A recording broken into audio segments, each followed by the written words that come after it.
Hello friends, मैं हूं doctor कृति पंड्या। आज हम जानेंगे कि विटामिन डी और कैल्शियम ये दोनों एक दूसरे पे डिपेंडेंट है। क्या वो बात सही है? हाँ, विटामिन डी हमारे बॉडी में कैल्शियम एब्जॉर्ब करने की कैपेसिटी बढ़ाने के लिए बहुत इम्पोर्टेंट है। देखो, हम कोई भी डॉक्टर के पास जाएंगे, वो हमारे ब्लड रिपोर्ट करेंगे और बोलेंगे कि आपको कैल्शियम की डेफिशिएंसी है। आपको जिस चीज़ों में कैल्शियम ज़्यादा हो, जैसे कि कैल्शियम हमें कहाँ से मिलता है, आप सभी को पता है कि चना, जो ड्राई चना आता है उसमें से कैल्शियम हमें ज़्यादा मिलता है। बनाना, मिल्क, फिश, एग, ये जो सारी चीज़ें हैं उसमें से हमें प्रॉपर कैल्शियम मिलता है। तो हम क्या करेंगे, हम कैल्शियम वाला जो भी खाना है हम खाएंगे कि हमारे बॉडी में कैल्शियम की डेफिशिएंसी है, कैल्शियम हमारी बॉडी में कम है। हम 1 या 2 महीने तक हमने भरपूर मात्रा में कैल्शियम जिसमें ज़्यादा है वो चीज़ भरपूर मात्रा में हमने खाई है।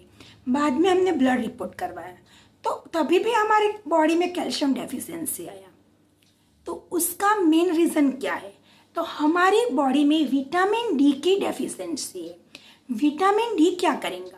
विटामिन डी हमारी बॉडी में एक हॉर्मोन्स में कन्वर्ट हो जाएगा और वो जो हॉर्मोन्स होगा वो हमारे बॉडी के अंदर जो इंटेस्टाइन होता है उसको ऐसा कैपेबल बनाएगा कि हम जो भी कुछ खाएंगे उसमें से हमें 50 या 60% कैल्शियम हम एब्जॉर्ब कर पाए। विटामिन डी की डेफिशिएंसी होगी तो हम जितना भी कैल्शियम युक्त खाना खाएंगे तो हमें हमारी बॉडी केवल 10 या 15% ही कैल्शियम एब्जॉर्ब कर पाएगा। तो हमारी बॉडी में कैल्शियम की कमी को दूर करने के लिए फर्स्ट ऑफ ऑल हमें विटामिन डी बढ़ाना होगा। और वो विटामिन डी हमें कहाँ से मिलेगा?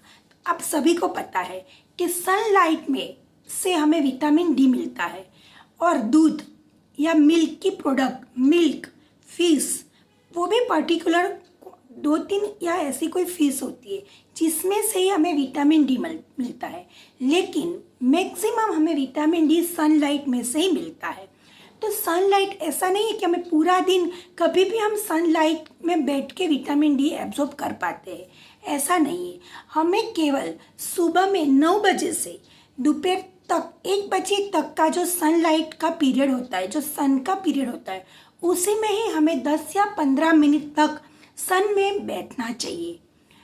बाकी के 1 बजे के बाद जो सनलाइट होगा उसमें अल्ट्रा वायोलेट ज़्यादा होगा, वो हमारी बॉडी में फिर नुकसान करेगा। तो हमें सुबह सुबह जितना हो सके उतना सनलाइट में बैठना चाहिए। आप एक वीक में 2 या 3 दिन सुबह में 10 या 15 मिनट तक सनलाइट ले सकते हैं तो हमारे बॉडी में विटामिन डी की डेफिशिएंसी कम हो जाएगी और वो विटामिन डी हमारे बॉडी में कैल्शियम एब्जॉर्ब करने के लिए बहुत हेल्पफुल है। तो याद रखें, हम जितना भी हो सके उतना विटामिन डी लें तो वो हमारे बॉडी में कैल्शियम एब्जॉर्ब करने में हमें मदद करेगा। ऐसा आपको वीडियो देखना है तो मेरे चैनल को फॉलो करो। आपको मेडिकली कोई भी कन्फ्यूज़न हो, कुछ भी सवाल हो तो मुझे कमेंट करो। मिलते हैं नेक्स्ट वीडियो में। Bye bye.